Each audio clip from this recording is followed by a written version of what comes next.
director of the Sigur Center for Asian Studies. The purpose of the Sigur Center is to improve the quality of research, teaching, research and teaching about Asia, and to also create a better dialogue in Washington between the academic and the policy community on all issues relating to all parts of Asia.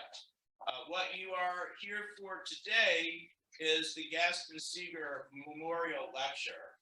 And Gaston Sigur, the lecture itself is named after Gaston Sigur, who was a distinguished professor at the George Washington University for many years, and also had a very distinguished record of government service, including playing a critical role, of course, during the 1980s and South Korea's transition to democracy. This year, the Sigur Lecture, its purpose is always to invite a particularly distinguished scholar in all different fields of Asian studies. This year, it is a privilege to introduce Professor Sonia Yang of Rice University, where she is the T.T. and W.F. Chow Professor of Asian Studies.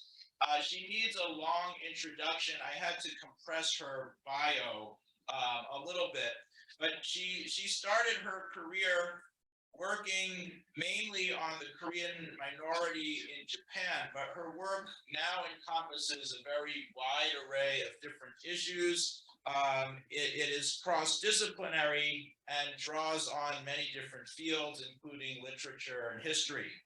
She is the author and editor of 10 books, including most recently Language and Truth in North Korea.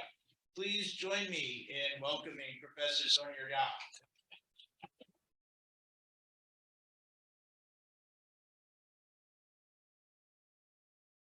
Thank you so much for the introduction. It's always strange to hear.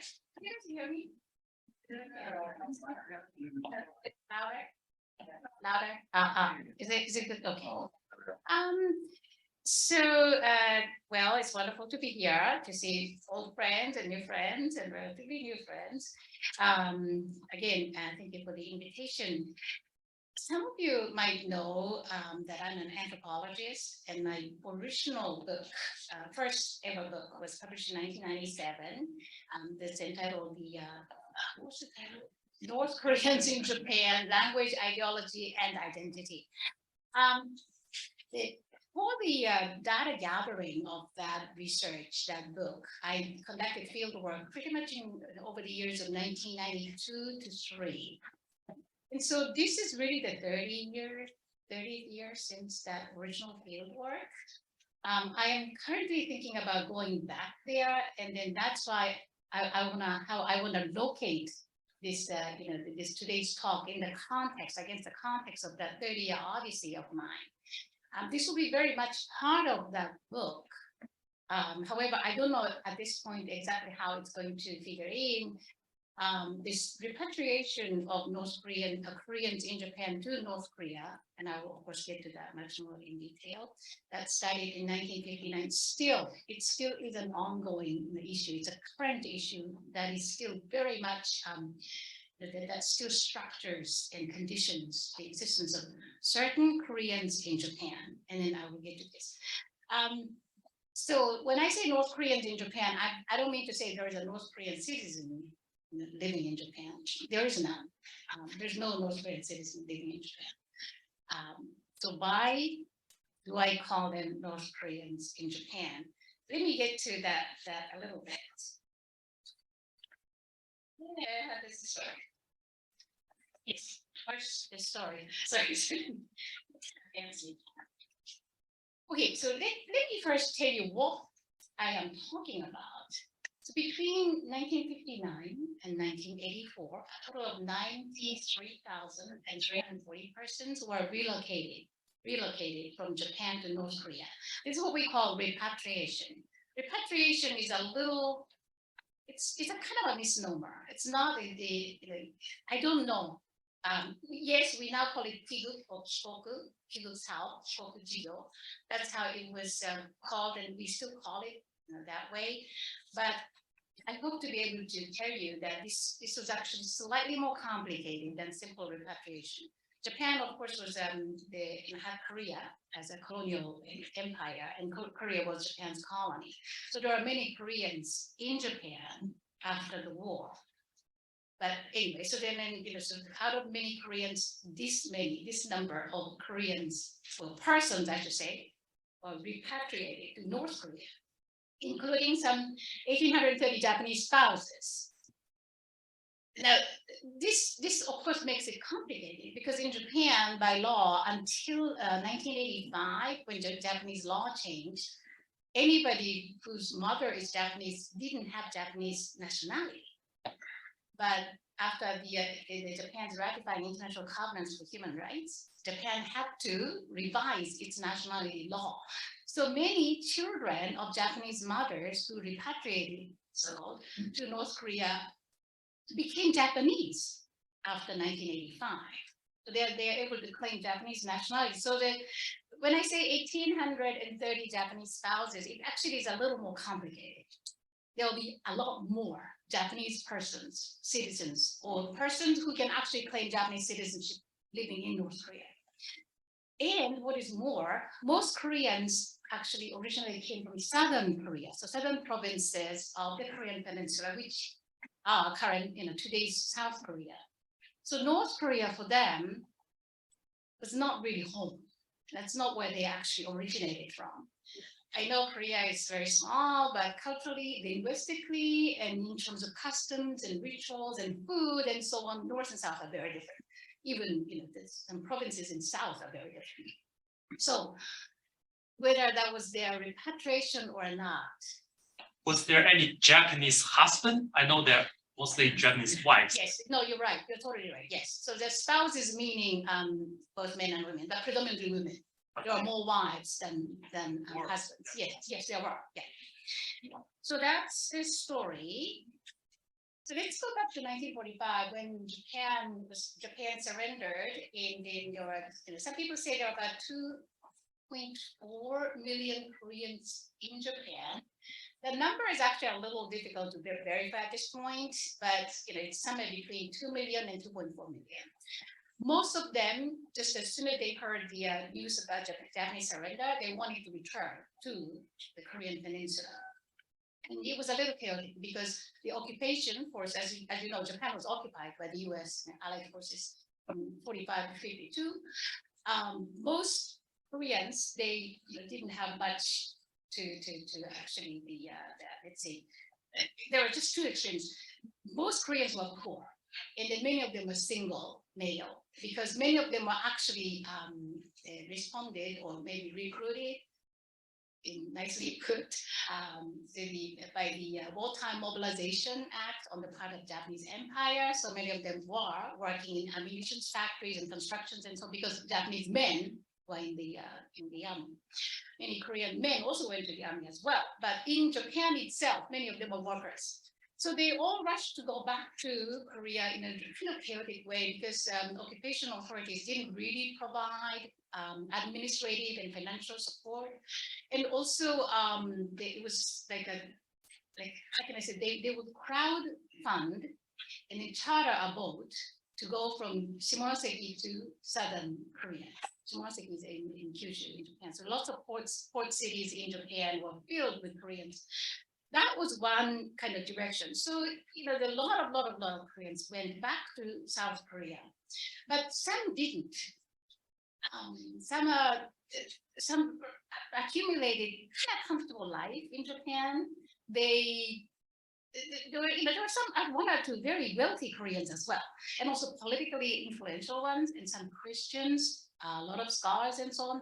They got together and they formed the organization called the League of Koreans in October of 1945, just 2 months after the end of the Second World War. But the idea behind the League was that was an interim organization that would facilitate eventual return of all Koreans to Korea. And as you know, Korea's partition at that time was seen as temporary. by everybody, including Koreans. So they thought, okay, we will have to kind of, wait and see what kind of good conditions arise. And once the conditions are met, we're going to all go back to Korea.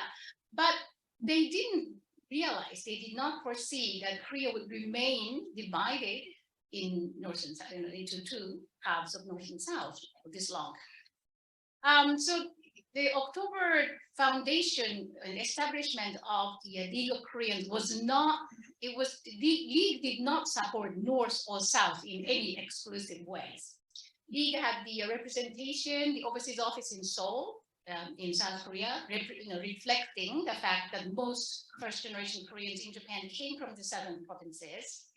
And then as part of the preparation to realize the eventual return of all Koreans to Korea, League started to establish small schools, school-like systems, the institution. They're not really the official schools or anything. They were not accredited by Japanese authorities or anything like that. But some, the educated ones would volunteer.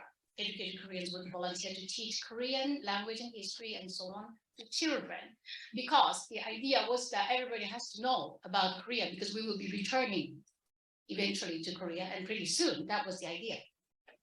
What happened to Koreans in Japan is a little strange. And here I want to move a little bit our focus into the legal status of Koreans in Japan. So before 1945, Koreans had de jure Japanese nationality because they were part of Japanese Empire. But in 1945, because Japan became under the occupation and the status of Koreans became a little unclear. So they were kind of, as a shorthand, they were referred to as the third nationals, Daisanggokuji. That didn't really denote anything, that, whether they were Korean or Japanese. If they're Korean, are they South Korean or North Korean? And then Korea was still partitioned, everything was really unclear. So in 1947, one day before Japan declared the US written new constitution, the final decree of Showa Emperor, the Emperor of Showa, was announced. And by that decree, all persons who do not have Japanese household registration will lose Japanese nationality, meaning Koreans are now outside of Japan. And then one day after that final decree, I say final because after that decree, new constitution was proclaimed, and under new constitution, emperor had no such power anymore. Emperor became the figurehead, right? So the emperor's final decree was to exclude former colonial subjects from Japan. But of course, they still lived on in Japan. And around 1947, there were about 600,000 Koreans still remaining in Japan. So that was a strange time.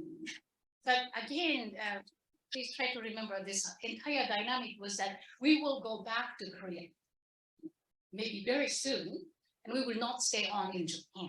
That was the idea. So let us teach about our children the Korean culture and language and so on. But then come 1948, Japanese Ministry of Education decides that all schools have to be accredited. So these makeshift informal school-like buildings or operations that Koreans are doing will have to be incorporated into formal Japanese public education system.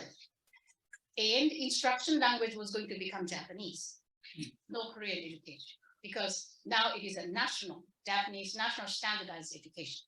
Nobody should teach with foreign language from Japanese perspective.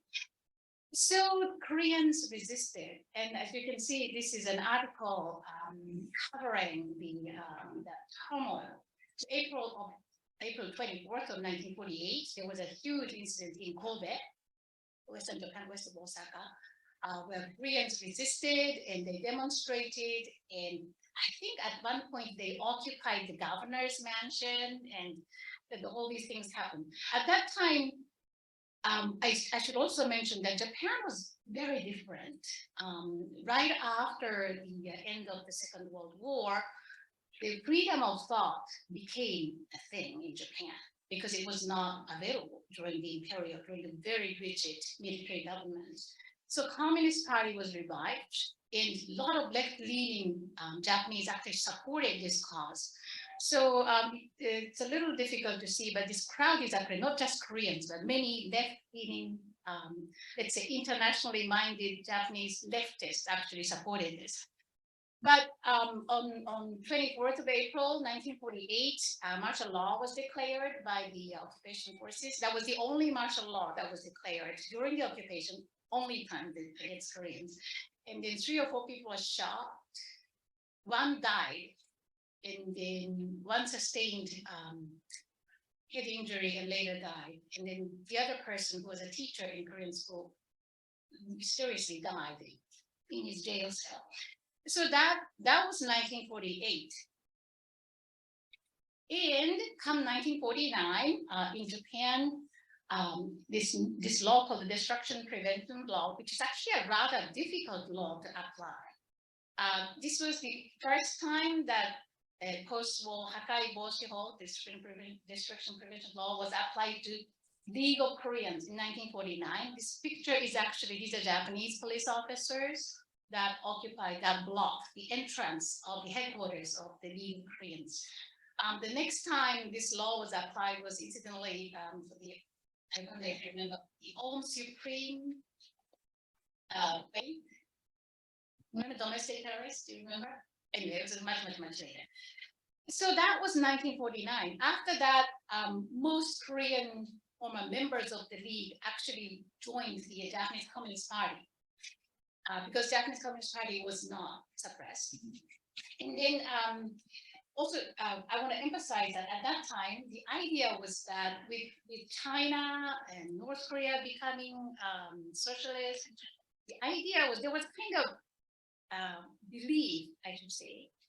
It wasn't some, I think it was rather substantiated in believers' mind, that belief that once socialist revolution happens in North Korea and China, it's gonna become simultaneously all become socialist. So the Cold War was already going on. It was kind of tense situation. And then of course, 1950, Korean War erupted, as you know. So it was a very chaotic time.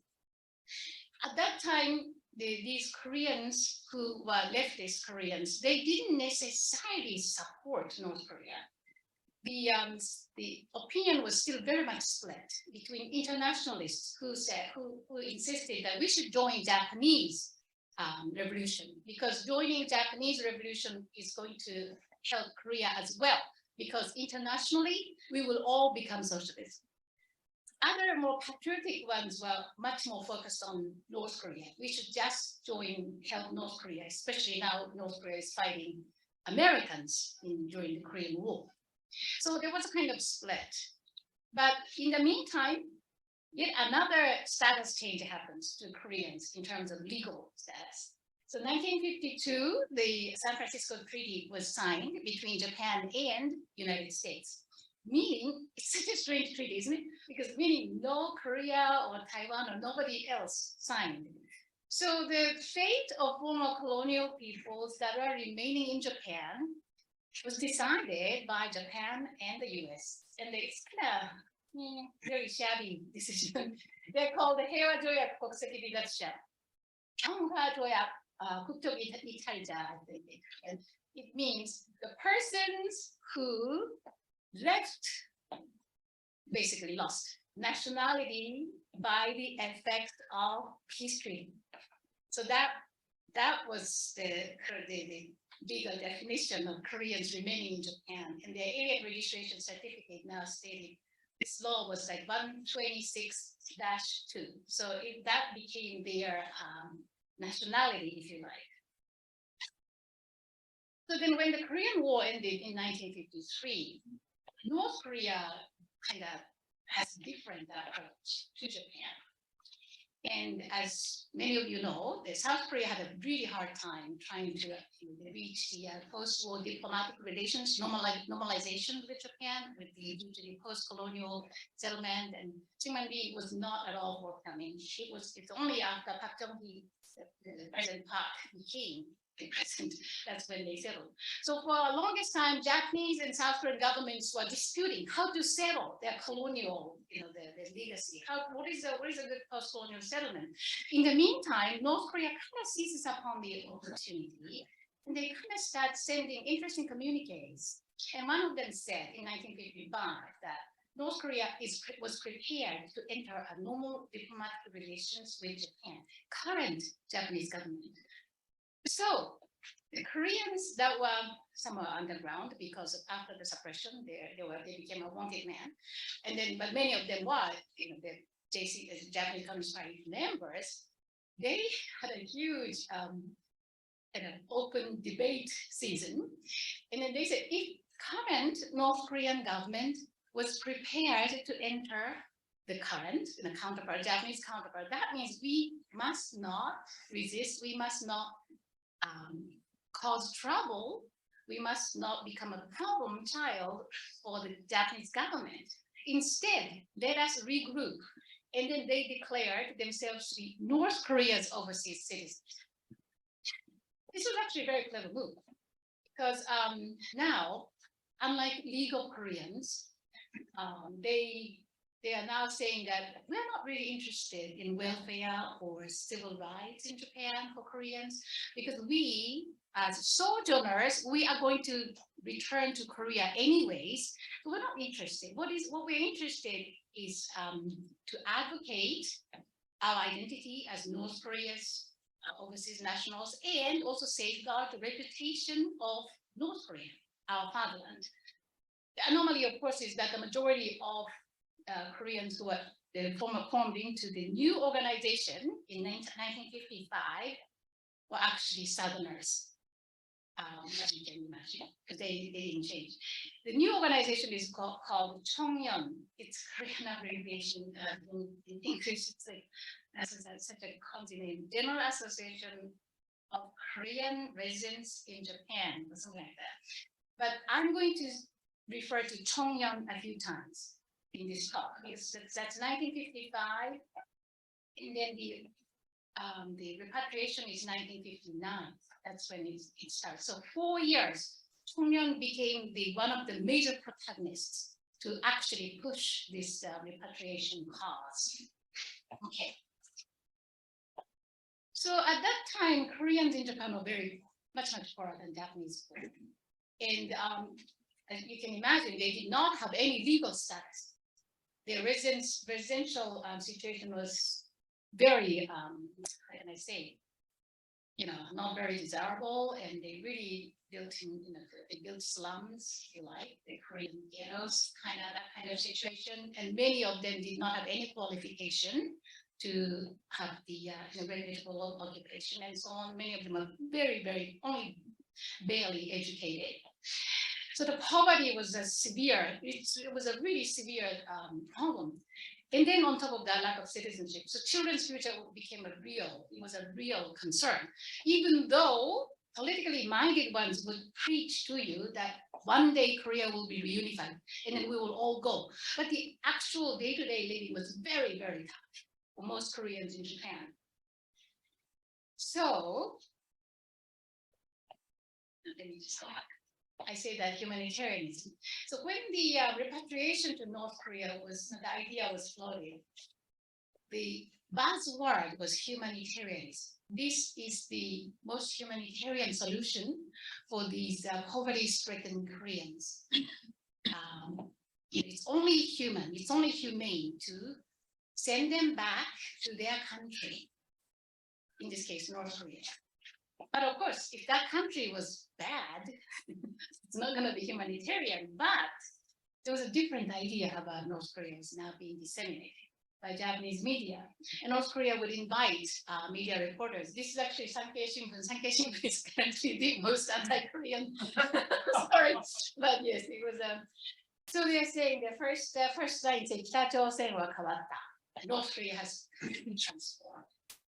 And then they're saying that, like they said, one apartment in every 8 minutes is being built. And North Korea will take over Japan's economy very soon. These were actually written by the reporters and journalists who visited North Korea.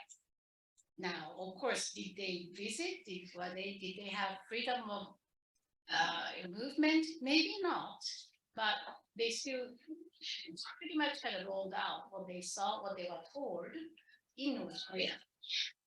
Not just reporters and journalists, but some politicians visited, some NGOs visited, and the general talk was that yes, North Korea is a jolly good place to go back to, and once you go there, you will get basic guarantee of housing, food, your job, and your children's education. So why would you stay in Japan? So that was seen as a humanitarian cause. I know you were thinking, well, why nobody was talking about post-colonial settlement? Yes, nobody was talking about it. Well, we'll get back to that. So here you go. In 1959, December, the first two boats actually go. Leave Niigata to Cheongjin, it's a northern Korea, northeastern Korea, and then two boats are supplied by the Soviet Union at the time because North Korea did not have the capacity to make them, build them. I'm going to get back just a little bit before this 1959 actual realization of this repatriation. Repatriation was not really negotiated between North Korea and Japanese governments. Rather, it was actually negotiated between North Korean Red Cross and Japanese Red Cross. And then ICRC, International Committee for Red Cross, acting as intermediary. So a lot of meetings took place in Geneva as well as Calcutta. Last year, the final actual treaty was signed in Calcutta. It was an international news because just by the look of it, it looks like tens of thousands of people trying to move from capitalism to socialism. So you can imagine in the atmosphere, against the backdrop of a Cold War, this was an incredible coup on the part of North Korea, as well as, let's say, the other side of the Iron Curtain. So this was the enthusiasm. This is the Ueno Station. That's where people have seen labors off. This is in Niigata. That's the Japanese port. Before they actually left, they had this kind of farewell gathering. How happy they look. Yes. This is the aerial. Tremendous event, actually. And this is actually recently this kind of document became available. This is called the Piguk Shincheongso, meaning application form that everybody who wanted to apply for the repatriation filled out. This person is Mr. Han. No, Bang. Mr. Bang is here. And then he was born in Korea. He quit half of the elementary school education. He's 37 years old. His wife is Mrs. Nakamura, meaning she's Japanese. And she's 29 years old, and then she was born in Japan, in Koto Shogak, meaning Zuppert Middle School. They have two sons, both have Nakamura, right? So they actually were registered in Japanese household registry as her sons. These two are probably, legally speaking, according to Japanese law, were not married. Oh. Right? Because if they were married, they would have had to have his last name. But in this application form, 3 out of 4 are actually Japanese citizens, right? And then his the desired workplace is Jingul Gongjang, meaning textile factory. That's where he wants to work. So people actually filled out this kind of application forms and then hoped that they would actually granted their wishes. Okay. So there's a bit of a number mystery. Until the actual repatriation route was opened in 1959, there are a few different numbers of floated. For example, there was the Omura detainees. Omura is actually, currently it's closed, I think it's revamped as a refugee center, but Omura Shuyojo, Omura Detention Center, was where Korean, let's say, felons, if you like, were detained. They were kind of living in limbo. They most likely they would have violated immigration law. Maybe they overstayed, or maybe they failed to register for alien registration. But also there are many Koreans who actually fled South Korea, especially after 1948 in Jeju Island. I'm sure those of you who are familiar with Korean history would know that April 3rd uprising, and that went on about 1 year of severe purge of Korean men and women from Jeju Island, and many of them actually fled to Japan, and then they're arrested as the illegal immigrant. So they were sent to Omura Shuyojo, Omura Detention Center. The reason why they were not deported was because Japan and South Korea was still kind of talking. Their talk was still not going very well, and South Korean government refused to accept criminals back in their soil. And from Omura detainees' perspective, especially those ones who fled to Jeju, they did not want to go back to South Korea, because then they would be jailed and they have to risk their lives all over again. So they didn't want to do that. So for them, going back, the option to going to North Korea was actually a good one. It seemed like a good solution. And that their existence actually greatly influenced the International Committee for Red Cross, their intermediators. Now, initially, Chongyeon to the Japanese parliament gave this number, 1,424. And they said these are the ones who actually wanted to attend colleges in North Korea. And they wanted to, and some of them actually did come from, originally came from the Northern Korea. So for them, it was a real repatriation. So this was a number that Chongyeon officially presented to the Japanese parliament. And then a little later, Chongyeon now estimated, well, there's about 30,000 of them are now want to go back and go and relocate and settle in North Korea. Japan Red Cross estimated the largest. They estimated 60,000 of them should be going. I want you to remember 60,000 because I'm going to come back to this number. North Korea also said in one of their communiques that, yes, we are prepared to accept about 700 Koreans from Japan, especially those who want to attend colleges. Remember, North Korea had just ended, what, Korean War didn't end, but had just been fighting at the war, and North Korea was ravaged. Yes, you can imagine that they probably wanted some workforce because the casualty rate was really severe. I don't know if you remember 1993 to 4 North Korean famine, when the demographers actually did the North Korean headcount. It became very quickly clear that North Korea still suffered from excess deaths from Korean War. So there's just a huge number of casualties. But 700, that's all they wanted. Incidentally, that you can see that the picture is Aichiken Gohan Ginosha Shikokushudan, meaning it's Aichi Prefecture of Japan. It's Gohan is actually plywood technicians group for repatriation. So a lot of the technicians and people with a little bit of low skilled laborers, they formed volunteer organization, they formed the group, and then they went back, if you like, went back to North Korea. Look how happy he looks. Now, so far, as I say, this entire event was seen as humanitarian, but there have been a little bit of a grumbling, disputing voices, because it wasn't entirely secret what happened to Koreans in Japan who went to North Korea. Immediately, they would write to their parents or their families remaining in Japan saying that I need this, that I don't have this, could you please send this? It's kind of rather different from thriving North Korean image that they were given. So in other words, it was really not secret.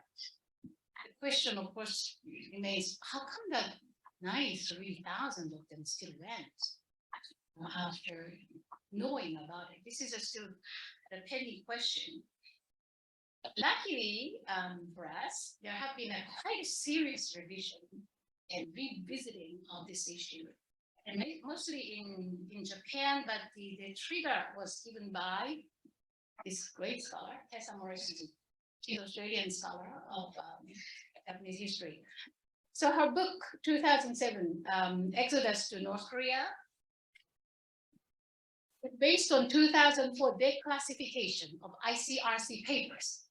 So that she was able to look at all the correspondences and what kind of verbiages, what kind of expressions were used when Japanese Red Cross officials argued that this is the humanitarian, this is the most rational solution. Now, based on those correspondences, Morris Suzuki insisted, well, she actually really declared it, Japanese government initiated. The call came from them. Now, then, do you remember 60,000? That was the number that Japanese Red Cross was floating around, and they were estimating maybe about 60,000 of Koreans should move out of Japan. 60,000, that number was corresponding to the recipient of basic livelihood protection measure. As of 1945, when Koreans became no longer Japanese citizens, Koreans lost entire benefits. So the veterans benefits, even atom bomb survivors, they didn't get any benefits. They were completely excluded. There's only one thing that Koreans could still get that was given by local municipalities, not by the central government, and it is seen as the the really basic, because just the recipient of this measure was so destitute. There's no other way. So they had to be some kind of rescue. So that was about 60,000 of Koreans in Japan at that time were receiving this. It's a strange coincidence. So Morris Suzuki, pays attention to that. Maybe 60,000 was already calculated, and that was given to the ICRC. So Morris Suzuki, she interprets it. Basically, Japanese government was wanting to banish national revenue birth. She discovers that the correspondence between Inoue Masataro was the guy who was in charge on Japanese part. Inoue actually visited North Korea a few times, and in private he deplored the horrible living standard of North Korea. But in public, he kept saying that it's a wonderful place to go back. Now, and then Inoue was actually intelligence personnel. He was trained as a national security person of Japan. He was fluent in French, so he was very good at communicating with ICRC personnel in Geneva. And but the interesting thing about this is that humanitarian argument was used in order to move these very poor, poverty-stricken, hardly educated Koreans to North Korea was most humanitarian, rather than increasing, for example, the basic. That was not in their Inoue's interest. Another interesting thing is that Tessa Morris Suzuki noticed that in Inoue's correspondence, he mixes interesting the verbiage. One is, yes, we are so sorry for these Koreans. We, as Japan, still a very young nation, and we are struggling to rebuild our own nation. We do not have the room to actually feed these very poor Koreans. And it's obvious that it's going to lead to very horrible tragedy. Therefore, can we send them to North Korea, please? At the same time, in the same correspondence, I would say things like Koreans are very violent. They're criminally minded. And they have a very huge proportion of criminality as opposed to Japanese mainstream population. So it's a strange kind of mixture, coexistence of humanitarian discourse and, oh, can we please get rid of these troublemakers? So that's what Tessa Morris Suzuki discovered. Now, to me and many of the, let's say, Western readers, this was not a surprise in some ways, because there have been suspicion that, well, how come that so many Koreans who were relocated to North Korea were poor. How come that they were absolutely mostly unskilled laborers? They suffered so much from the poverty and lack of education. And how come that those who could manage didn't go? It was a strange thing, or maybe Japanese government wanted to get rid of them. But of course, that was still under the submerged under the huge surface discourse of our great leader Kim Il Sung, warmly accepted us. That was rolled out by Chongyun. So it was a kind of strange tension there, but until Morris Suzuki actually clearly said that this was Japan doing it. Yes, Morris Suzuki is very fair. She's a thorough scholar. She doesn't just say Japan is a baddie. No, she clearly showed that the huge, this pressure campaign waged by Chongyun and North Korea, advertising falsely what a wonderful place North Korea was. So she's very aware of that. But based on her ICRC paper research, she discovered that yes, initial call came from Japanese government. That caused quite a bit of a reaction in Japan. But yes, this person has a Korean name, Jung-jin Park. Park is actually South Korean, originally from South Korea, but he was educated in Japan. He taught in South Korean University, but he currently teaches in very reputable Japanese university. Very transnational. This is the birth of Japan, North Korea, Cold War structure. And another book that I want to introduce you to is, sorry. So this is a Kita-Chosen Kikokuji Yonde, a study of North Korean repatriation by Kikuchi Yasue. Kikuchi is a Japanese person, but he was also educated in Korea. And so both between Park and Kikuchi, they handle 3 languages and very transnational. Both are very good scholars, thorough scholars, and they dispute Morris Suzuki's claim. And they say the true intention of Japanese government wasn't that true intention. And Park says North Korea was trying to get upper hand in the image creation, Jinmin Guide. I'm not too sure about this, but that's his take. In other words, he's saying that North Korea wasn't just wanting to get some laborers to fill up the void that was created by Korean War. No, North Korea wanted to become a real good partner to Japan, and then so that they would get upper hand vis-a-vis South Korea. I mean, of course, you can understand in terms of Cold War. North Korea was a good player in Cold War diplomacy. And then Chongyun and North Korea connection was also emphasized. Park also even says that there was a kind of direct guidance, directive from North Korea, secretly passed by smuggling humans and so on. I think he's not exaggerating. I think those things happened a lot between North Korea and Japan, and South Korea and Japan as well, and between North Korea and South Korea as well. But so there was a kind of direction, there was a strange sync between when Kim Il Sung, the North Korean premier, says, yes, we will welcome Koreans from Japan. Then Chongyun will just wage the huge campaign. Okay, let's go back to North Korea. So there was a strange sync, and Park is very attentive. Park denies that there was a labor shortage in North Korea, and that's why North Korea wanted Korean workers from Japan. I don't know. Maybe, to me, that's not that too important, but maybe because if North Korea really wanted to have workers, then they probably said that, come work to rebuild our country. But the overall verbiage was, come to be benefited from the warm bosom of your own father, as opposed to come work hard because we need you. We want to build our country. It wasn't like that. So it was a little strange. And then also denied sole responsibility on the part of Japanese government. He thinks, Park Jong-din thinks Tessa Morris Suzuki pushed the bar a little too much, thinking that it was Japanese government. Kikuchi says pretty much the same. He also denies labor shortage theory on the part of North Korea, and also denies sole responsibility on the part of Japan. He, on the other hand, is a little different from Park Jong-jin, saying that it was actually North Korea was very much in on it, very trying to build its overseas base in order to influence, the South Korean how can I say, to agitate South Korean society. They call it Daenam 정책, meaning the vis-a-vis South Korea policy making vis-a-vis South Korea, and then the Cheongyeon was going to be a really good base. But my question is, so why did you need Koreans to move from Japan to North Korea? If you wanted to build base, build.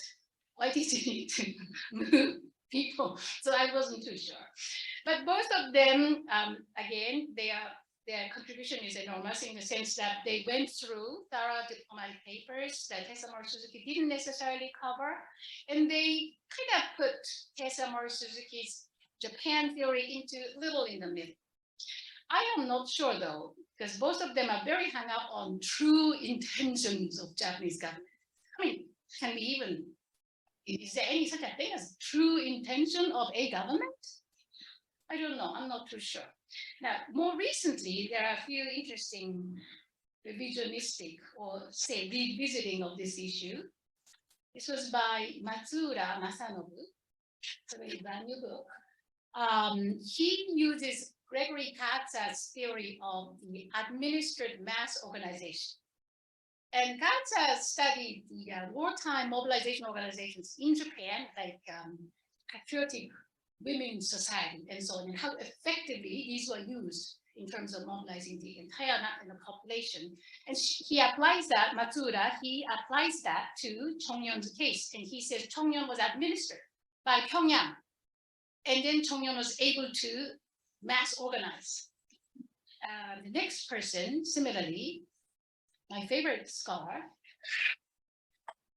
Mark Ramsey, his paper is called Social Capital and the Problem of Opportunistic Leadership, the Example of Koreans in Japan.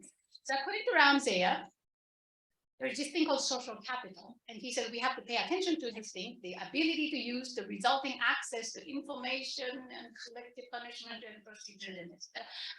I don't know, he's a law scholar, law professor, and I don't know, I don't even know what he knows what he's talking about. But anyway, but what it means is that there's this wide open, this uneducated, uninformed Koreans with low social capital, poor and uneducated. They're very vulnerable. They are wide open to manipulative social, manipulative and opportunistic leadership.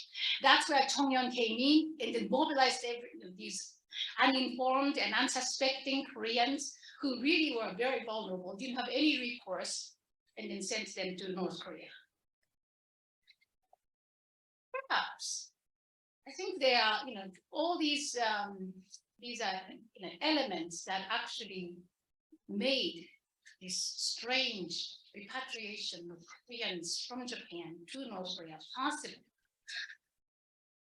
I am actually trying to figure this out, and from here on, this is going to be very much work in progress. So I want to propose what's missing in the current scholarship. So there was a two-way surprise. This is just an extra. When the first repatriation boats reached Cheongyeon, when they entered Cheongyeon in the harbor, and you can see that people are all shaking the North Korean flags and paper flowers and so on. They're welcoming. And then the boat approaches the harbor, and then Koreans from Japan see, what do they see? They see half-naked children in the cold of December, children with no footwears, men and women wearing something that was obviously hand-me-downs from Chinese People's Army, and then there was basically no buildings and dirt road, and they were shocked. From the other hand, from Cheongjin's, the North Koreans' perspective, they were shocked too, because they were told that Koreans from Japan were exploited.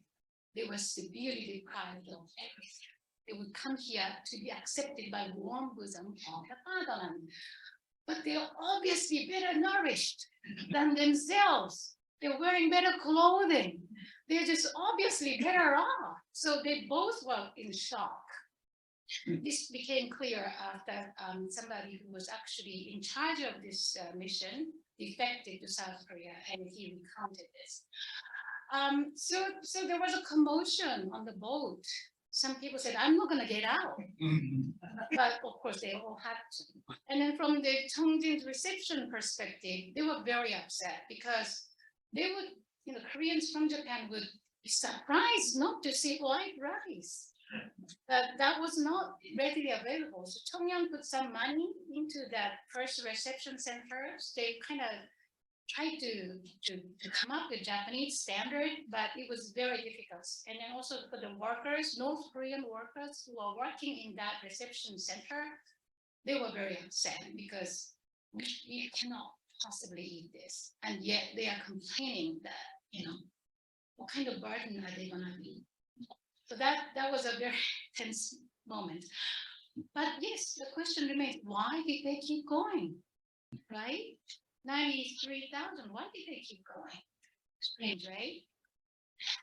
So in 1967, Japanese government declares that, hey, we're done with all the repatriation. So we are going to suspend this operation, and because it doesn't look like the more application forms are coming, and that was true. Very few repatriation was happening. But then Cheongyeon waged a huge pressure campaign, and then I remember my mother going to every week going to the parliament, and just chanting some slogan. She would come home with her voices all gone. Anyway, so a lot of people went to the parliament building and they demanded that this humanitarian repatriation route be reopened. Now, Cheongyeon was of course able to use humanitarian discourse against Japanese government now, because you guys said this was humanitarian, so stick to it. Right? So that's what happened. But post 1970, repatriation road became kind of very different. It came to bear a very different mission. So one is called 선상지도, meaning guidance on the boat guidance, meaning party cadres will come from North Korea and they meet with Cheongyeon cadres. And then they will say, well, these are happening. We will need this and that, this kind of material, as well as prepare, direct your education, ideological education in this way. These are the buzzwords. This is our current slogan. For example, when Kim Jong-il became, the heir apparent, the Samsangjido happened, and they start calling him the party central. That's the code word for Kim Jong-il. And then Cheongyeon people, they knew it. That was disseminated into Korean schools that were, that still are currently operated by Cheongyeon and so on. So to me, North Korea-Japan connection was much more strengthened more recently rather than 1950s. Anyway, so then 1972 was the 60th birthday of Kim Il-sung, and then it's a hanga, in Korea, in East Asia, 60th birthday is a big thing. So, for example, one of the things that Cheongyeon sent as a gift was 100 men and women, very bright, and they rode motorbike throughout Japan, and they went into they went aboard this boat, and then they met Kim Il-sung, and then they were presented to North Korea as a gift of talents, young talents. Yes, a lot of parents really resented that, but it happened. There was no return ticket, as you can imagine. It was a one-way ticket, even now.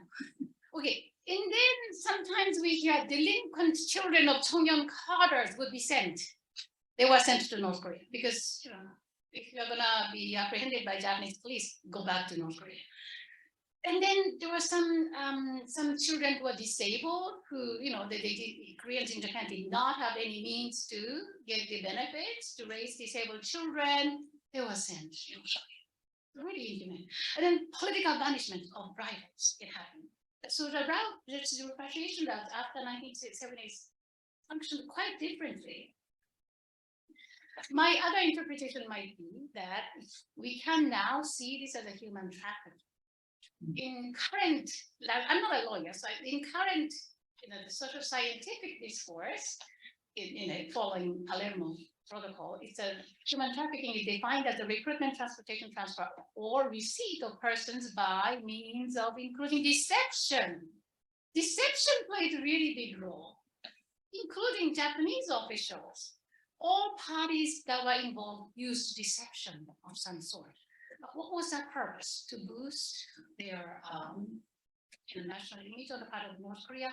For Chongyang local activists, there was a quota.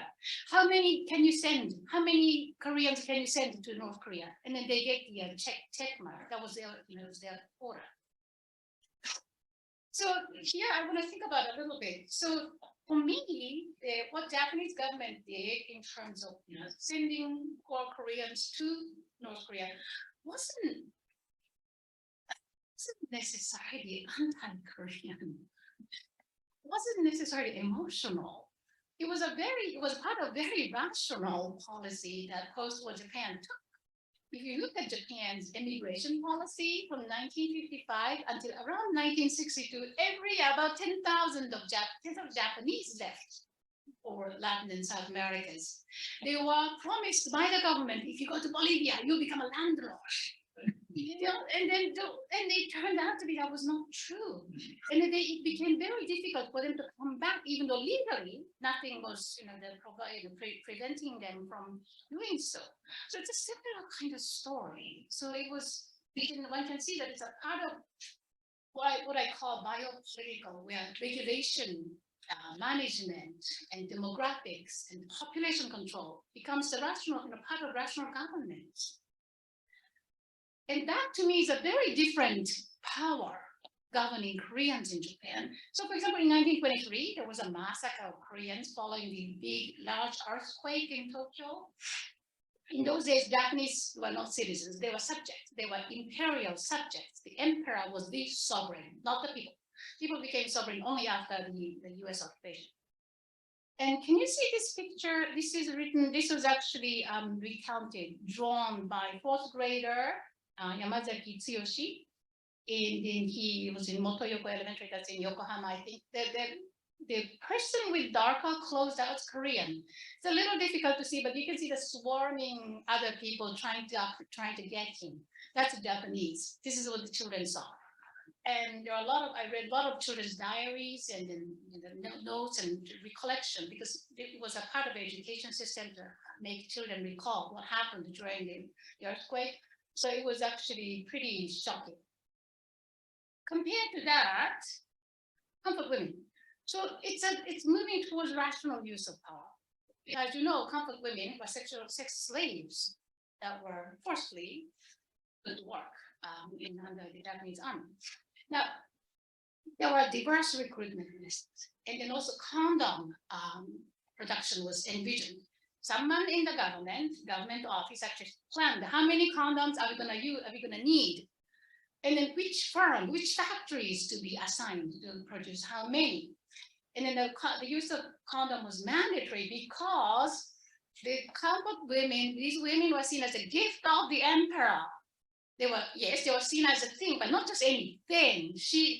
They were a gift of the emperor. So there are rules to how to treat them. Do not make them pregnant. Therefore, you have to use condom. Do not beat them. Do not become violent. Do not swear around them. Do not drink with them. So Sankei Shimbun recently said that because of these rules, that means it was not bad. No. They did all of that, but still, there was a rule. I think we have to recognize this is a part of the actual structural power that governed Koreans. And then compared to that, this 1950s policy became even more rational.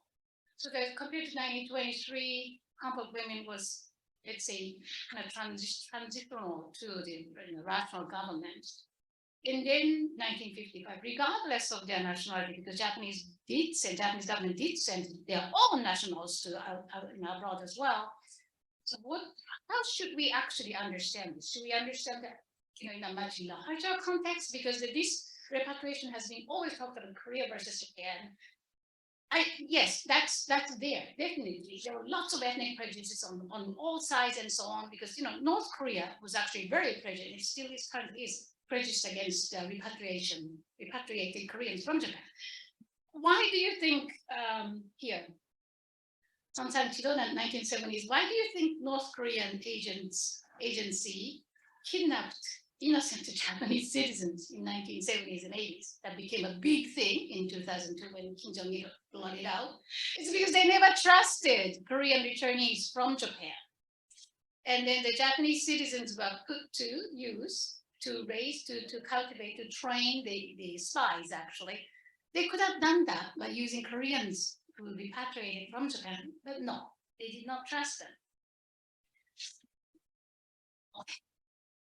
From North Korea's perspective, to me, North Korea started as a democratic republic, but it soon became the sovereign country that is governed by great leader. So I wonder if, as North Korea declared many times, that we got rid of all the internal enemies. Our enemy is only South Korea, Puppet Creek, and no, not now, but and then American imperialist wolves, right? But then did they have any need, any room to create internal outcasts, such as Koreans in Japan? There were, the stories about, like, the Aquarians of Pyongyang, where the entire family all of a sudden was moved to the education camp. But, and then there were some strange omissions in my view. There was no talk of post-colonial settlement. Why not granting them Japanese citizenship? There are so many minors who were repatriated without any guardians and company. How was that possible? I mean, the famous film director Yang Yong-hee, her two brothers, older brothers, they were repatriated when they were minors. How is that possible? And then when we think about it, the absolute impossibility of return migration, return migration from North Korea for these original repatriates, couldn't we think about it as the part of normal humanitarian? Because the United Nations Human Rights says that freedom of movement is a basic human right. Should we? So there are many things that we should have to ask, but reality is a little more complex. So I'm going to show you. Oh, my video helps. That's YouTube. I know it's time, right? Yes. I'm going to show you one. Yes. Okay, one. I know, Grace. 깊은 평양의 연광종과 더불어 나라의 큰 공을 세우고 이슬처럼 사라진 의로운 기생의 여론이 전해오고 있으니 그의 이름은 대동강의 달로 불리우는 개오량이다.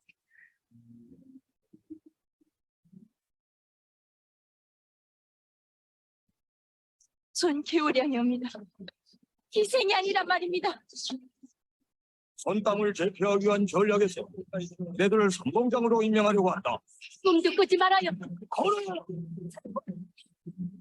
오량! 내 놈들아, 평양성 해방신가 수소리. 평양성아, 잘 있거라.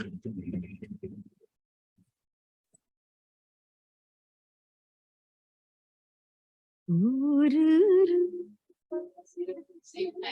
설미 지우지. 너 물러서.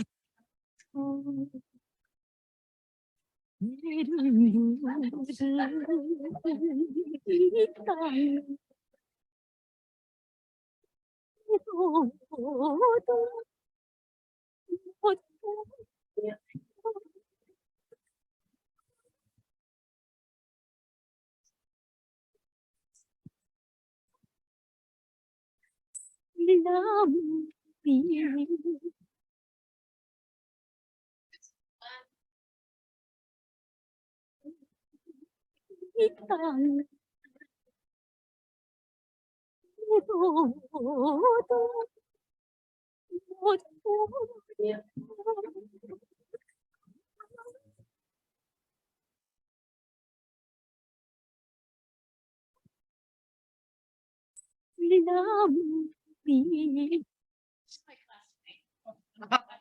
She went to North Korea in 1978. She wanted to become an actress.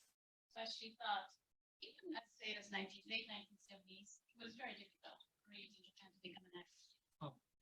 So she went to North Korea, she worked her butt off, and she became. Now, if she had to unhappy, I don't know. Yes, she didn't go to concentration camps. Not many, not all the Koreans who repatriated to North Korea went to concentration camps. Yes, many of them had terrible lives, but many of them in America have terrible lives. So to me, as an anthropologist, this is a big question. How do we actually think about their lives? Very different lives, depending on where you were, depending on what you wanted to become. I know her parents had to send money and everything as far as she was, until she became the established actress. But they would have done that even if she stayed in Japan. They would have supported her, right? So how do we actually understand this whole thing, phenomenon, as well as ongoing, the current lives that still affect, Koreans? So I'm gonna stop here.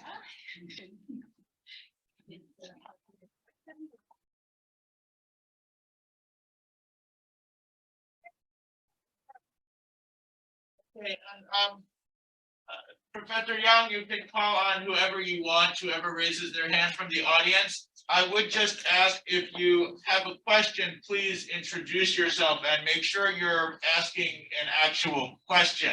And don't give a long critique or comment because many other people may like to have questions. So yes, the floor is open. Please. And please allow Adam to give you a microphone. Yes. Well, ladies first. Hi, I'm Molly Frost. I used to teach in the East Asian Languages Department of Chinese Literature and History.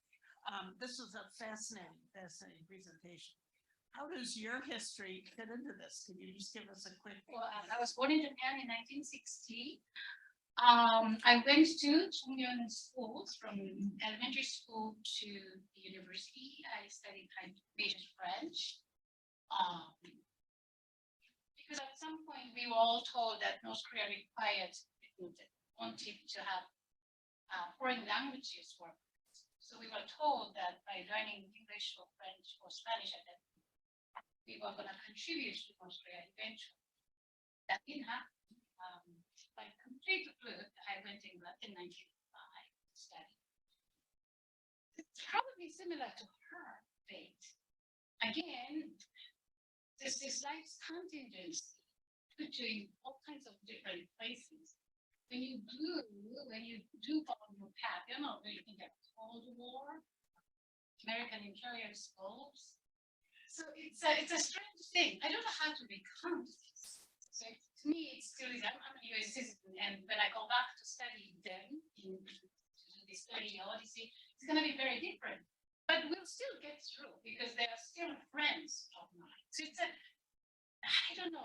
I'm not minimizing what happened to many repatriated Koreans from Japan in North Korea, and I certainly don't want to minimize what is happening to North Koreans today. But it's kind of a difficult thing to actually. I'm still in search of language to comprehensively deliver what actually is happening.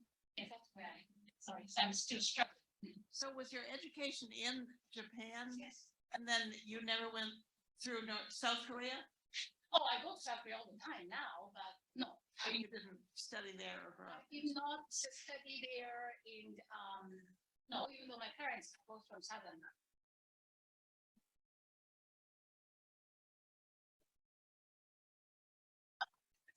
He waited long time, sorry.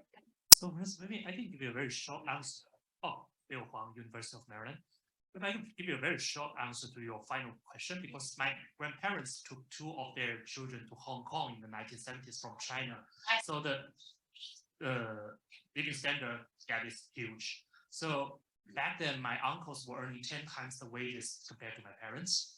But today, my parents were living in an apartment 3 times the size of my relatives in Hong Kong. And when I was a kid, I really envy my cousins because they can eat McDonald's as much as they want. Yes. It's very expensive in China, but the cheapest thing in Hong Kong. Yep. But assume if I were sent to Hong Kong back then, maybe I would be in prison today because Right. of the protest of life. That is complicated. That's fascinating. I have a very short question. So for the Japanese citizens or most of the repatriate Koreans, were they allowed to visit Japan even on a short-term basis? Does that ever happen? And Yes, it does happen. In fact, secretively, maybe not so secret from Japanese government's perspective. Japanese government would never admit in public because that's going to route the wrong, wrong direction of all these protests against the 1970s and 80s kidnap North Korea. Sorry. So yes, currently about 200 to between 200 and 300 former repatriates are now back in Japan, including many Japanese citizens. How they do it is a little unclear, and then nobody wants to talk about it. Japanese immigration office definitely they know it, and I'm okay with it. If they don't have to say, I don't have to know. When I was young, maybe I would have gotten, I gotta get to the bottom of it. But now I'm old enough to think that some things you don't have to know. In fact, it's okay not to dig into some people's lives because I might endanger them. Maybe that's unethical to do too much of it. So that, I don't know exactly how it happens, but yes, 200 and between 200 and 300 former repatriates are now back in Japan. so you suspect it's a government to government arrangement, not like Yes. they defect on their. Oh, definitely there is a government to government arrangement. So, Penji Sawai Mhm. to Japan for support Eiko Kawasaki, who yes, yes, who made lawsuits to North Korean Dong. Currently, the also going on the lawsuit this year too. And Tokyo High Court. right, yes. Yeah, my question is actually I have the lawsuits and the program, but 93,340 people related is a huge number of Yes. Japanese in Japan. Totally, yeah. Yeah, but really, even Sigur made lawsuits, but also no supporter from in Korean Japanese. Basically, divided family. Really, many people relate in North Korea. Yeah, I thought some movement must happen, but really, almost nobody follow her. Yeah. So because of some hostage in North Korea, relative, or some reason, really, almost nobody respond Right, in right. Korean Japanese. Yes. Could you tell me why? I don't really have exact answer to that, but did you get this situation? There were a few lawsuits that were actually Kawasaki Eiko-san. I think she was Moto Zainji desuよね. So they titled them. She was the original repatriate from Japan.彼女は日本国籍者でしたっけ? Yeah, 過去 after that, she became Japanese. Okay. So she was Korean from Japan who was repatriated, and then she defected. She left North Korea along with there's so many now currently North Korean defectors. She was one of them, and so there were a support organization that actually helped her to sue Pyongyang and North Korea for their false advertisement and so on. But your question was that why is it that other Koreans in Japan do not join in support of this kind of lawsuit? It's a little, like I said, this is another thing. This is because their existence is so multi-pronged, and they're just so connected in so different kind of ends. So like I said, in this, for example, my friend's case, her parents would not sue because she achieved what she wanted. yes, she may not be living like in a big homes and in like, lots of abundance of food or anything like that, but she achieved what she wanted to do. But others didn't. Some actually, there's some, I hear some really horrible stories as well. So, but for families in Japan, or Koreans in Japan, to repatriate to North Korea to cause action, first off, they're worried about that might actually influence or that might actually end in bad consequences for their repatriated family. That's one thing. But another thing is, I think they are a little more family oriented rather than cause oriented. So as far as they can help them by sending them money and so on, they probably are rather wary to cause action. Although it has become much more difficult under Abe Shinzo, the late prime minister, that to send money to North Korea became almost impossible. So they have to use different routes now. They have to go through China and all kinds of different things. So it may well change when that situation becomes much more difficult. Also, I don't want to say again, I'm gonna go carefully. Koreans in Japan are still not part of Japanese mainstream society, and they still do remember how much they were discriminated against in Japan. And so it's for Korean in Japan to come out and sue Chongyeon, they might feel that is a betrayal. So I don't know, there may be different factors, but I'm not a psychologist. I try not to think about psychology of people, but I can imagine that there are many people who are very hesitant to do that. But yes, I also can completely understand your question as well.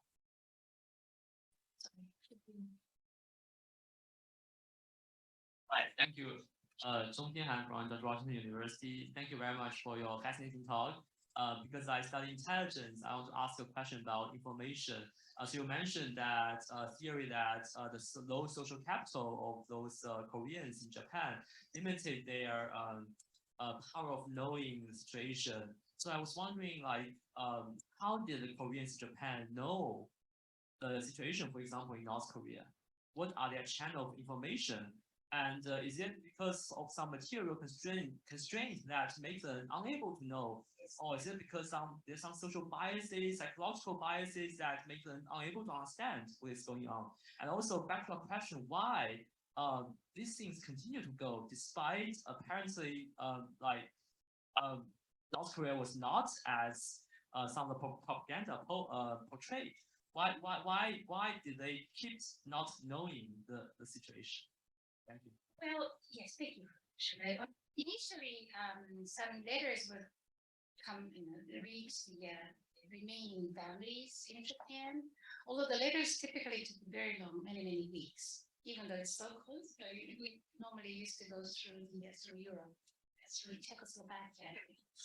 Yes, I know. It took like 28 to 40 days for one way. Even so, they knew what was going on in North Korea. There was we used to in Korean schools of Chongyeon, we used to say that if you leave your lunch, there's some food in your lunchbox, your teacher will tell you, think about the starving South Korean children. Now they tell you, think about starving North Korean children. So they know it. It's one thing. Often I wonder about, for example, Koreans in Japan. Most of them currently have South Korean nationality, South Korean citizenship, even though it's actually imperfect citizenship. It's really incomplete. In exchange for not serving the mandatory military service, they are deprived of some other things. But in order to be able to travel outside Japan, they use South Korean passport. Because in Japan, aside from getting South Korean passport, there was no way that Koreans in Japan, no matter how many generations you live there, you become Japanese citizens. So there are many complicated issues here. Like I say, information is there. So I would ask my friends, my cohorts of high school, for example, and say, well, have you ever thought about trying to immigrate to the US? No, you speak English, don't you think it might give you better opportunities. Sure, but I'm not going to. So that's it's kind of thing. Obviously, from seeing from outsiders, that's a better deal for Koreans in Japan when they don't even have, the citizenship and career prospect is still, it's much better. Don't get me wrong, it's really so much better compared to when I was little. I'm 63, so it's a long time, but still, to pack up and leave and move your families again entirely different ordeal. And another thing is, and this is where I should praise speak carefully. Power of ideology is actually it's very resilient. They would still hesitate to have to completely give up on just forget about all the Koreans in Japan and then go to place like the United States, where they were told when they were growing up it was our enemy, right? North Korea's enemy. They would find it very difficult to completely overcome that. It's a complex issue, and yes, oftentimes we assume that that's because there's certain people behaving this way. That's because they don't have information. Actually, they do have information, but it's a little more complicated.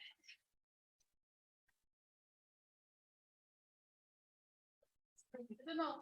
Okay, so I think I saw you first. My name is Julia Abrahams, and I'm just here as an interested member of the general public. What I'm trying to understand, but you haven't addressed it yet, is if somebody is an ordinary member of Japanese society now, they're well educated, they're cosmopolitan. What do they know about this kind of situation, and what is the typical attitude of a more or less well-meaning middle class Japanese person? Yeah, it's a little difficult to generalize, and then of course it depends on who you know. But also overall, hate crimes against Koreans in Japan are actually on the rise. After Abe Shinzo's reign, Abe administration, and things such as comfort women issues are now met with much more hostility than, let's say, early 2000s. So it's a little difficult to generalize, but yes, like I said, there are many solidarity organizations. As you can see, that a lot of Japanese citizens are supporting the persecuted Koreans from Japan. But it's a little difficult. I'm seeing some really racist, the placard saying that the Koreans vocabulary, the cockroaches, or just trash. Put trash in a trash bin, send Koreans back to Korea. That kind of slogans. Yes. So it's a little strange time. But of course, well-educated Japanese would always know that these are very, how can I say, tenuous and delicate issues. And they would, I have had many good Japanese friends, and I still do. They don't, they try to look at the history as a whole and as a much more complex process. And I think I saw 3 more hands. Okay, 4. Sorry.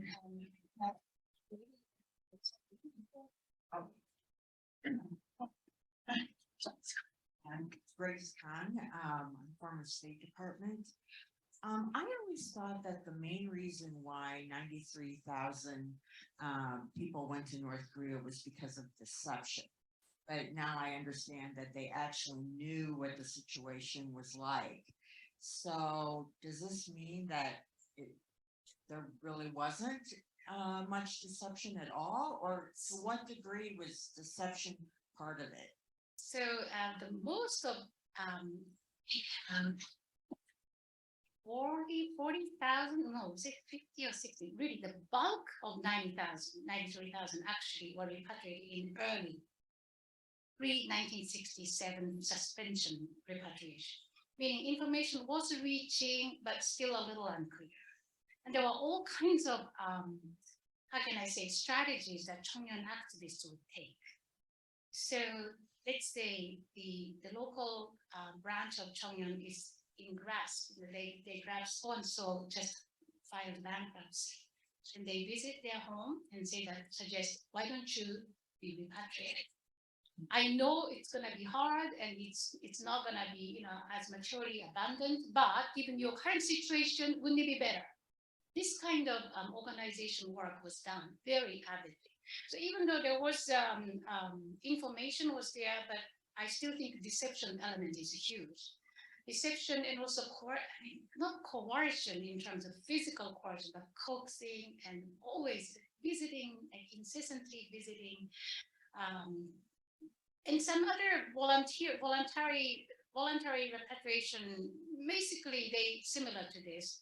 For example, I know one family who was operating a Korean barbecue restaurant, and then the parents decided to relocate. And then they discovered that they were actually on someone's land. Their restaurant was on someone's land illegally. They didn't know that. So in order to recuperate, in order to pay all this retrospective tax and everything, it was gonna cost them so much. So they decided to go back to North Korea, even though they are not from North Korea. So in some ways, it functioned as some kind of, let's say, I don't want to say dumping ground, but some kind of solution for many. But yes, the vast majority of them moved to North Korea in early years, which was pretty much the dominant rosy picture of North Korea was rolled out to them. So yes, deception still is a very, very important part. Yes. Yeah. Well, and I'm Nora Kim from University of Mary Washington. You mentioned that Mary Washington is mother of George Washington. This question is a little bit outside of your time frame, but it relates to the last topic that you talked about, return migration. So in second George W. Bush term, he declared North Korean Human Rights Act, and his administration, at least on paper and discourse, decided to accept North Korean refugees to the United States, even if they were settled in South Korea. And then Japanese government followed the suit, and then they also passed North Korean's Human Rights Act. And they said, but they would only accept North Korean refugees with family ties in Japan. And because my limited Japanese reading comprehension, that was the extent to which I could get information around that issue. And you mentioned about there are 200 to 300 North Koreans back in Japan. So I was wondering if that group may be the ones who are considered to be those North Korean refugees after the passage of the North Korean Human Rights Act. And if so, then to what kind of discourse how are they portrayed? How are these North Korean refugees that are accepted to Japan are portrayed in public discourse or news media, or as you kind of hinted, it's all done in the back door and nothing else is kind of hidden under. Very interesting, very interesting. Well, thank you. The thing is, my immediate response to that is no, it's not really talking about. When the families have their, let's say, their child back from North Korea, and then they, like first 2 or 3 years, they try not to get the child out of the house, because they want to be acculturated. But at the same time, my impression, including 1 or 2 concrete interactions with the families that received former repatriates back in Japan, they don't want to be taught. They find it as a delicate matter. I don't exactly know why, but they don't want to be talked about. And then so I asked them whether their legal status is, does your child have Japanese nationality or South Korean nationality? Typically, there's those North Korean former repatriates who left North Korea They typically have South Korean nationality, but in terms of Kazakhs and the case, they have Japanese nationality as well. So I'm not sure how things are done. And I still think it is pretty much done clandestinely, because you would think that Japanese government, if they wanted to use this as a propaganda issue and then showcasing how, these North Korean former Chinese repatriates, how much they suffered and they're back here in Japan happily with their families, they can do that, but they are not doing it. Yeah.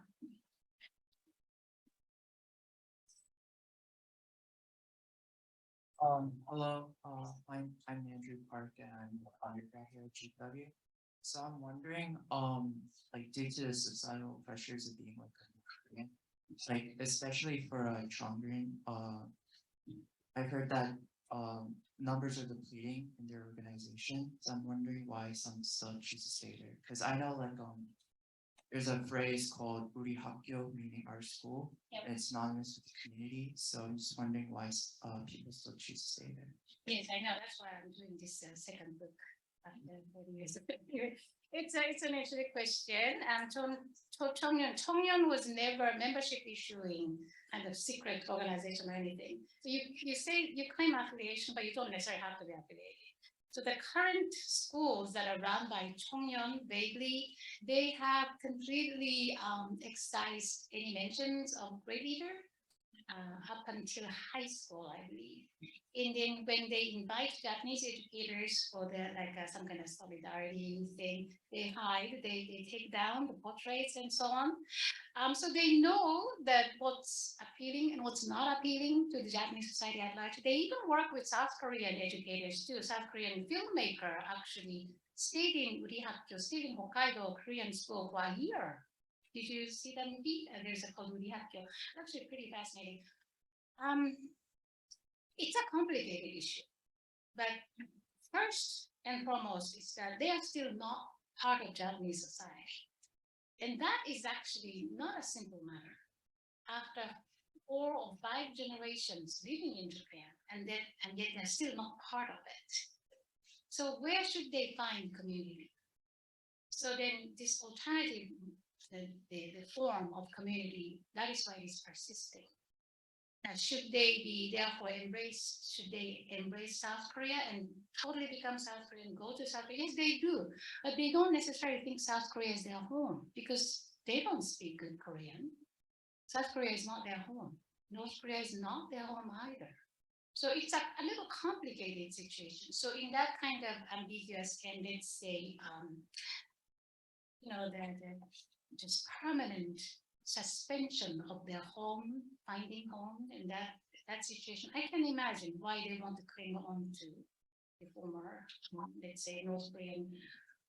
Originally, organization was definitely based on North Korea, and they declared themselves North Korean overseas citizens, but now it's a little more diluted. So Joseon Shinbo, their Korean language daily, is now published bilingually, Japanese and Korean, because they know that majority of Koreans in Japan do not understand Korean. So it's changing, but yes, it is still there. In some ways, I would like to, I'm almost entertained to, I'm almost wanting to say that their organization is actually more resilient than before. Because I used to say that, why should Japanese government suppress them? Because once they had this tax evasion and all that, and some people were arrested and so on. I said, just leave them alone, they're gonna disappear. But no, actually, they don't. There are some resilience in them. I think there should be some external conditions that enable them to persist. And then that, to me, is first factor will be their status in Japan. Japanese society still are, they continue to be outsiders. So let's see. Okay, the time, time. One more question. She waited a long time. I'm sorry. I thought I would just save my question later and ask you, but since I have several, but I'll just ask one question. So as you were talking about, I know North Korea was involved with this Koreans in Japan and repatriation way earlier than South Korea. But it made me, and at some point you mentioned that now all Koreans in Japan gain South Korean citizenship. So I'm just wondering, if you could just talk briefly about South Korea's engagement with Koreans in Japan and their policies. Yes, I know. I don't know why South Korea is not more aggressively lobbying in courting Koreans in Japan. They can be a formidable overseas lobby, but there's also history of confrontation between North Korea supporting Cheongyeon and South Korea supporting Mindan. And even though Mindan today is a very different organization compared to Mindan original, let's say, overseas Korean organization, Mindan today more or less looks like South Korea's overseas post. A lot of people actually do come from South Korea and run that organization, which is, I'm not saying it's good or bad thing. Things have changed dramatically. And so I don't know. I think the Cheongyeon Koreans tend to embrace South Korea more when North-South talk goes, especially during President Moon. There was a huge interest in South Korea, and a lot of them visited South Korea because President Moon allowed them to, even though they may not have South Korean nationality, South Korean passport, they only have Japanese permanent residence, but President Moon allowed them. So my father, he's 91, he was 83, I think, in Sasam, my dad's from Jeju Island. So 70th anniversary of Sasam Jeju massacre, and then President Moon came, he was allowed to visit his home village after 80 years. So it's, even though my father does not have South Korean nationality, not because he's against it or anything, but you still have to produce lots of like high school diploma and all that paperwork. He doesn't have all of that.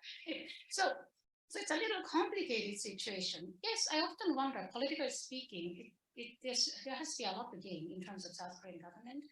But on the other hand, like I say, maybe there is an ideological wall. There is this resilient ideological core of that Cheongyeon Koreans still retain. Yeah. Okay, well, yes, sorry. Well, please join me and thank you for